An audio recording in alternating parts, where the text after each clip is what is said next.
Hello everyone, so welcome back to DNA Blueprint. So today we will be learning about regulation of glycolysis. Earlier we have studied glycolysis as a series of reaction in which glucose is converted into two molecules of pyruvate with production of some energy. Also in glucose metabolism we have studied three major reactions that were irreversible. That was glucose, which is converted into glucose 6 phosphate with the help of hexokinase. Fructose 6 phosphate is converted into fructose 1 6 phosphate with the help of phosphofructokinase 1, and phosphoenol pyruvate is converted into pyruvate with the help of pyruvate kinase. Also, the step that is the fructose 6 phosphate, which is converted into fructose 1 6 bisphosphate, is committed step of the glycolysis. Now, what is the difference between the committed step and the regulated step?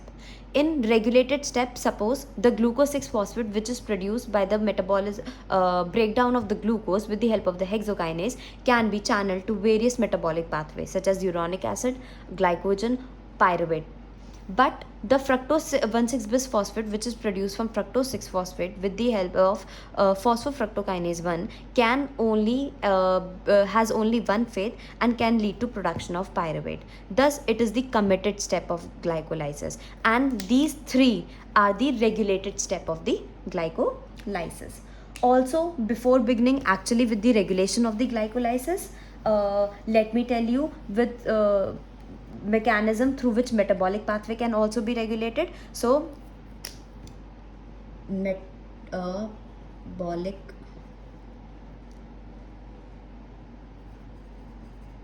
pathway regulation.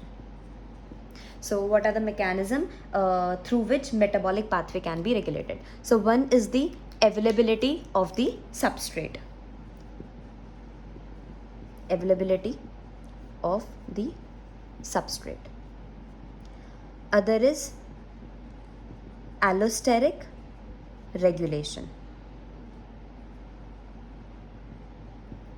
Third is covalent modification.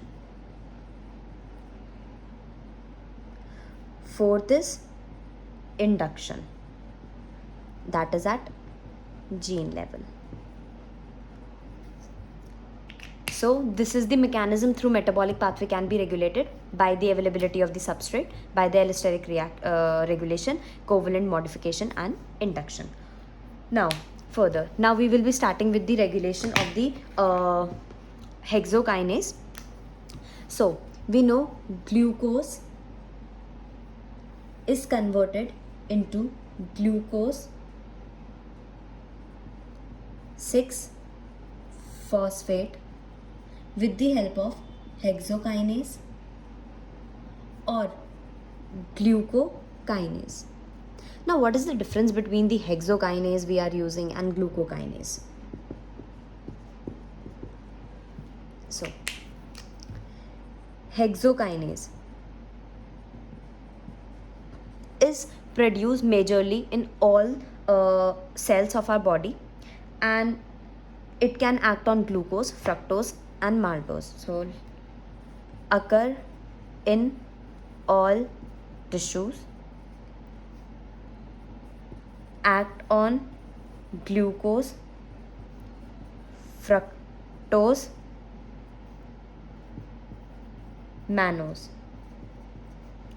Also, it is not specific to glucose only, okay, and not induces by insulin, not induced by insulin. Also, it has high binding affinity and low Km value.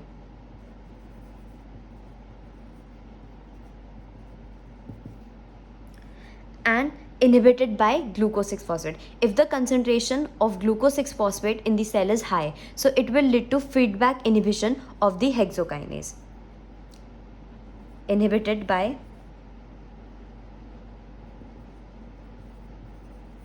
glucose 6 phosphate. On the other hand, glucokinase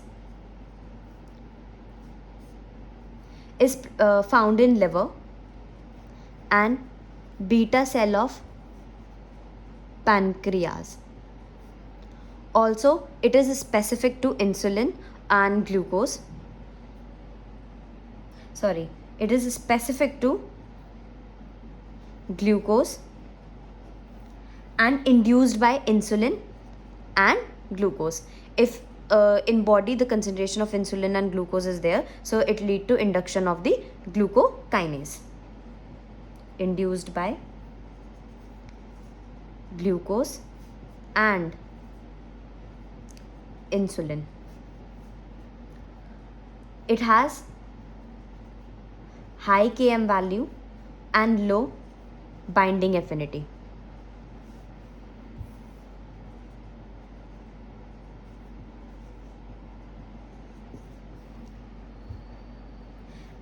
And helps in prevention of hyperglycemic condition.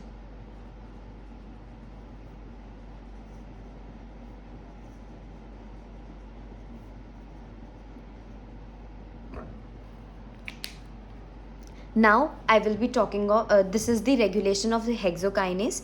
Now we will be further moving on the regulation of phosphofructokinase 1.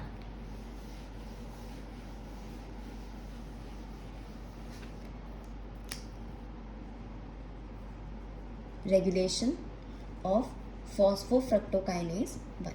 So this phosphofructokinase 1 is the key regulatory enzyme of glycolysis. It is allosteric enzyme which have both allosteric activator and the allosteric inhibitor effect. That is allosteric activator. It can work as allosteric activator and allosteric inhibitor. If AMP and fructose 2,6 bisphosphate level is high, but the concentration is high, then it will going to act as the allosteric activator, fructose 2,6 bisphosphate. If the pH of cell is high or ATP is concentration is high or citrate, it will going to act as the allosteric inhibitor. Also, now we know that fructose 6 phosphate, which is converted into fructose 1,6 bisphosphate with the help of phosphofructokinase 1. Now this fructose 6 phosphate can be converted into fructose 2,6 bisphosphate with the help of phosphofructokinase 2. Also, it can be back converted into fructose 6 phosphate with the help of fructose 2,6 bisphosphatase. Fructose 2,6 bisphosphatase. Now, this fructose 2,6 bisphosphate will act as the potent activator of fructose phosphofructokinase and 1 and lead to the favor glycolysis. Now this fructose 2,6 bisphosphate is a bifunctional enzyme having both the domain, that is it has kinase domain and phosphatase domain. Also, fructose 2,6 bisphosphate is the most potent activator of phosphofructokinase 1, which is regulated by covalent modification, having both kinase and phosphatase activity. Thus, it can be phosphorylated or dephosphorylated. If phosphofructokinase 2 is dephosphorylated,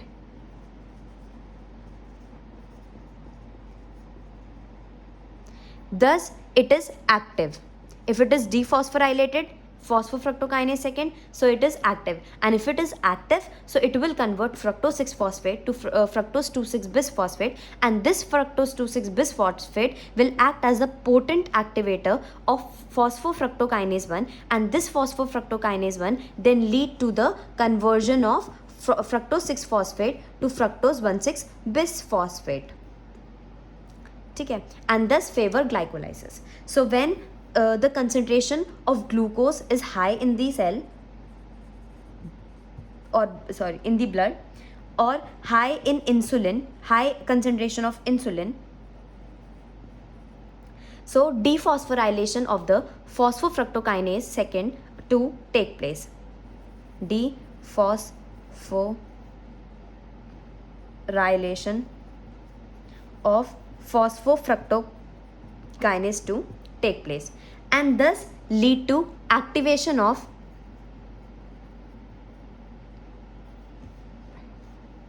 phosphofructokinase 2 that will convert fructose 6-phosphate to fructose 2,6 bisphosphate, and this fructose 2,6 bisphosphate is allosterically activate phosphofructokinase 1, and this will lead to favor glycolysis. But during starving or fasting,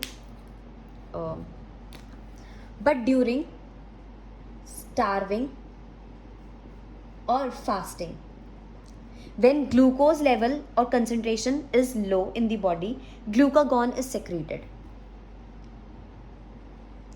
Low glucose, so lead to production of glucagon. So phosphorylation of fructose 2,6 bisphosphatase take place.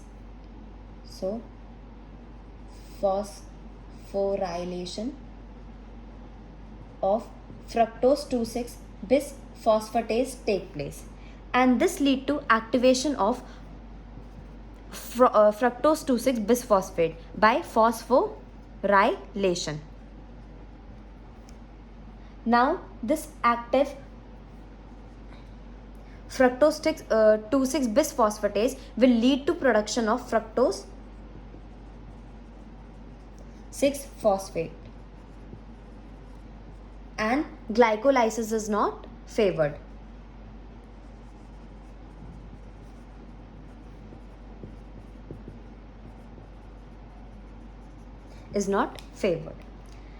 So this is how regulation of phosphofructokinase 1 in glycolysis take place.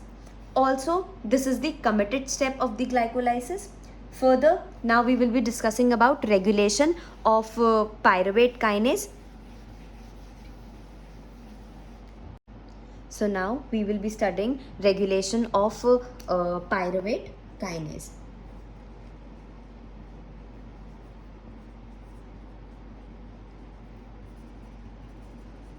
So regulation of pyruvate kinase can be done in both allosteric way also and through covalent modification also.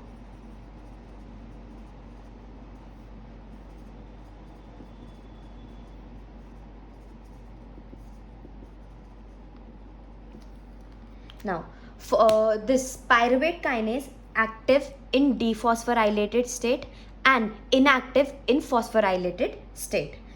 Also phosphoenol pyruvate is converted into pyruvate, which is a regulatory step, with the help of pyruvate kinase. Now during starving condition or fasting, what happen? Low blood glucose level is there. That will starving or fasting condition leads to low blood glucose level, and thus glucagon or adenylate cyclase is produced.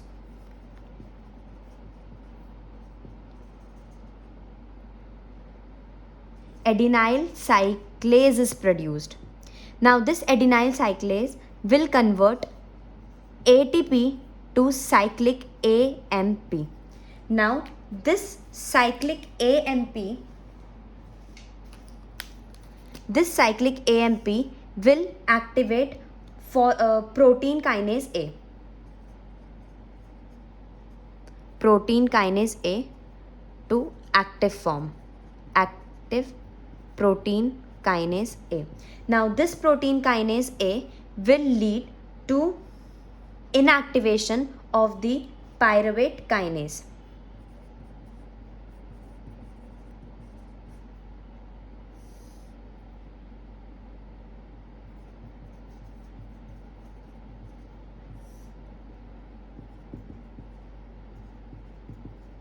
So what happened during starving or fasting, the blood glucose level is very low. That lead to production of glucagon, adenyl cyclase. This adenyl cyclase will convert ATP to cyclic AMP, and this cyclic AMP will help in conversion of inactive protein kinase A to active protein kinase A, and thus this active protein kinase A leads to inactivation of the pyruvate kinase by phosphorylating it, and thus no glycolysis is favored. But when the insulin level is high in the body, when insulin is high, when concentration of insulin is high, so this pyruvate kinase is dephosphorylated and it become active and lead to and favor glycolysis. And thus this is about the regulation of the pyruvate kinase. For more such videos, like, comment and share. Thank you.